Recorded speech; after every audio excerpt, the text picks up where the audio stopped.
We begin at this noon hour covering some breaking news. Protesters are converging at police headquarters. Russell Kinsall is live there. Russell, we understand you've been on the scene about 15 minutes now. What can you tell us?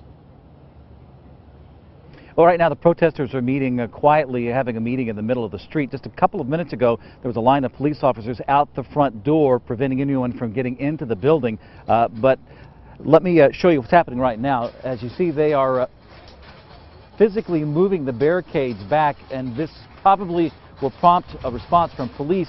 I can tell you, whenever the demonstrators first got here, they tried to go inside the building, and police officers were physically preventing them from going in, and then they actually used pepper spray on some of the demonstrators. I talked to one woman that had dried milk on her face from where she had used that to try to relieve herself from the pain from the being pepper sprayed.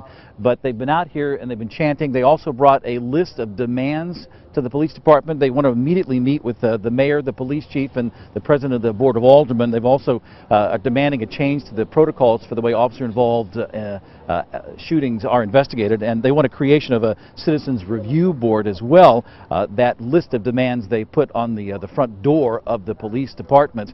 But as you saw moments ago, they have moved the barricades that police erected, so we're going to be waiting to see whether or not the police come out to put them back in place and what kind of response that brings about from police. But after the pepper spraying initially, they've just been standing here chanting and using a bullhorn to get their point across. But for now, demonstrators gathered in the middle of the streets, talking among themselves about strategy, everything nice and quiet here, but they say they were going to be here for 4.5 hours, that time period being the amount of time that Michael Brown's body lay in the street after he was shot by Officer Darren Wilson. Live downtown at 20th and Olive, Russell Kinsall, News 4.